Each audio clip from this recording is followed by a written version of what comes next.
Software మిత్రులు అయితే ప్రతిరోజు ఉదయం 2 గంటలు సాయంత్రం 2 గంటలు ట్రాఫిక్లో రకరకాలైనటువంటి అవస్థలు పడుతున్నటువంటి విషయాన్ని గేటెడ్ కమ్యూనిటీ సమావేశాలకు పోయినప్పుడు మా దృష్టికి తెచ్చినప్పుడు హెచ్ఎండి అధికారుల మీద రైల్వే అధికారుల మీద ఒత్తిడి తెచ్చి టెండర్ పనులు పూర్తి చేయించి జనవరి 1, 2026 నుంచి ఈ పనులని డిసెంబర్ 31, 2026 వరకు అంటే కేవలం 12 నెలలలో 2 వైపులా రింగ్ రోడ్కి 2 వైపులా ఎగ్జిట్ 2కి ఎంట్రన్స్ పైకి ఎక్కడానికి దిగడానికి కావాల్సినటువంటి మొత్తం సర్వీస్ రోడ్ల కార్యక్రమాన్ని ఇంక్లూడింగ్ రైల్వే బ్రిడ్జిని పూర్తి చేయడానికి ఈ సంవత్సరం డిసెంబర్ 31 కట్ ఆఫ్ తేదీగా పెట్టుకొని పనిచేస్తూ ఉన్నాం. సాఫ్ట్వేర్ మిత్రులకి గత 10 సంవత్సరాలుగా జరిగినటువంటి అసౌకర్యానికి చింతిస్తూ మీరందరూ గొప్ప మెజారిటీ ఇచ్చి పటాన్చెరు అసెంబ్లీ నియోజకవర్గం నుంచి నన్ను పార్లమెంటుకి పంపించినందుకు నా బాధ్యతగా ఈ రైల్వే బ్రిడ్జిని ఈ సర్వీస్ రోడ్ల కార్యక్రమాన్ని నెలకొక మీటింగ్ చొప్పున పెట్టుకొని పూర్తి చేయడానికి అని చెప్పి ఒక తొలి దశ పనిని పూర్తి చేసినాం. ఇప్పుడు కాంట్రాక్టర్లు చాలా స్పీడ్గా పనిచేస్తూ ఉన్నారు. రైల్వే కాంట్రాక్టర్ నుంచి బ్రిడ్జెస్ కూడా పూర్తి చేసినారు.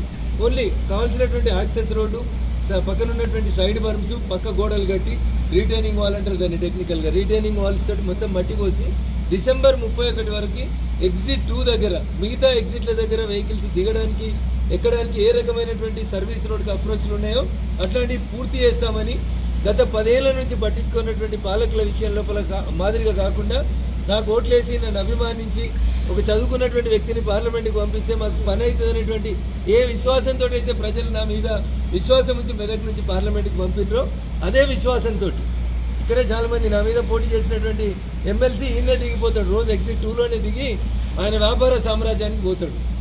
అధికారంలో ఉన్నారు, 10 ఏళ్ళు వాళ్ళ పార్టీ అధికారంలో ఉంది. ఆయనకు కావాల్సినటువంటి రోడ్లు 100 ఫీట్లు అయితే వేసుకున్నాడు కానీ ఎగ్జిట్ 2కి కావాల్సినటువంటి ఎంట్రన్స్ అండ్ ఎగ్జిట్ని సరైనటువంటి రీతిలో వేసుకోలేదు.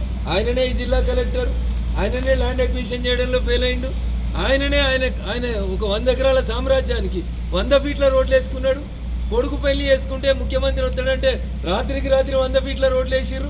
కానీ ప్రజలకు అవసరం ఉన్నటువంటి ఎగ్జిట్ 2 దగ్గర ఉన్నటువంటి ఈ 2 సర్వీస్ రోడ్ల విషయంలో జిల్లా మంత్రి ఈయనే ఉంటాడు, పటాన్చెరు ఎమ్మెల్యే 10 కిలోమీటర్ల దూరంలో ఉంటాడు, ఎమ్మెల్సీ కిలోమీటర్ దూరంలో ఉంటాడు. ఎమ్మెల్సీ రోజు ఎగ్జిట్ 2లోనే దిగిపోతాడు, ఎంపీకి పోటీ చేస్తాడు, 100 కోట్లు ఖర్చు పెట్టొస్తుంది. ప్రజలకు ఉపయోగపడే పని విషయంలో మాత్రం టీఆర్ఎస్ పార్టీ నిర్లక్ష్యం చేసినటువంటి ఎగ్జిట్ 2ని నేను గెలిచిన తర్వాత దగ్గరుండి టేకప్ చేయడం జరిగింది. ఈదెల్లాపల్లి, కొల్లూరు, తెల్లాపూర్ ఈ పరిసర ప్రాంతాల్లో ఉన్నటువంటి కాలనీ వాసులకి గ్రామస్తులకు అందరికీ కూడా ఇన్ని సంవత్సరాల నుంచి జరిగినటువంటి అసౌకర్యం 2026 సంవత్సరంతో ముగుస్తుందని తెలియజేస్తూ కాంట్రాక్టర్ కూడా చాలా స్పష్టంగా ఆదేశాలు ఇచ్చినాం.